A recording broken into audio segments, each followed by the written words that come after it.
This presentation is about cell potentials and how you calculate the volts that are transferred within a cell and how you build a cell and what all the pieces are. Okay, in a reaction, when you have a redox reaction going on, you have a transfer of electrons, and that causes, that's basically electricity. You can have a flow of electrons, which gives you a movement and causes a voltage for the overall reaction. So you see these in batteries, and you see these in what we're calling voltaic cells or galvanic cells. And what's going on is that you have electrodes, which are a solid metal, submerged in a liquid and then connected to a circuit which allows the electrons to pass. You're going to be asked to label them as either an anode or a cathode, and then calculate the amount of volts that are traveling through this particular cell. So the first thing that you're going to need to figure out is how to decide anode and cathode. And we do that by looking at whether we're losing electrons or gaining electrons.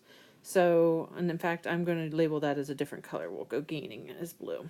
Okay. So when you have a choice, you can have a little mnemonic. The anode is the oxidation, as you see there above. And I'm going to read out that the cathode is the reduction. So there's a couple ways to remember this.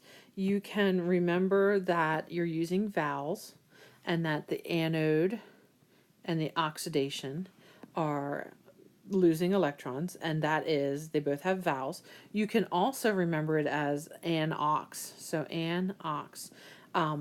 And if you want to think of it as, you know, a big cow standing there, it's an-ox, and that one is losing electrons.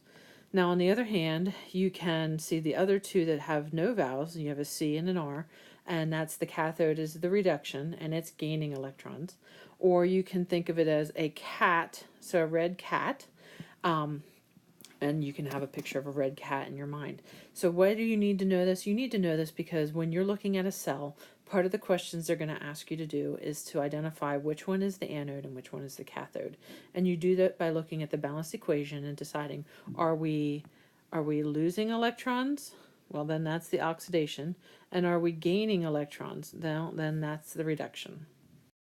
So here's an example of a cell. You see zinc plus copper ions make copper and zinc ions. Part of this problem would be asking you to label the anode, the cathode, and the direction of electron movement.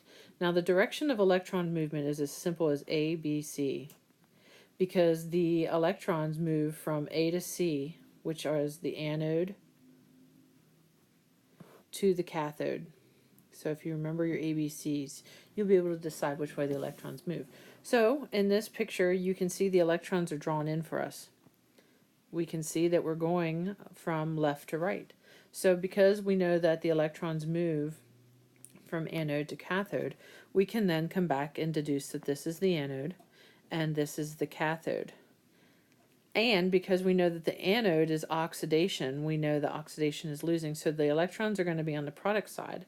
And then we know that cathode is reduction, so the reduction is gaining, so our electrons are on the reactant side. So there's lots of information you can look at in a cell, and you can decide and answer the pieces of the questions.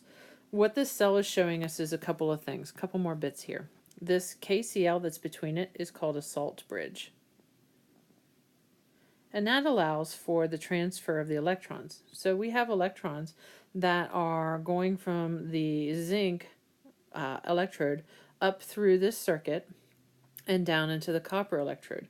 And what then happens is this copper then will transfer the electrons into the copper solution by making more copper ions. So the copper is dissolving, forming more copper ions.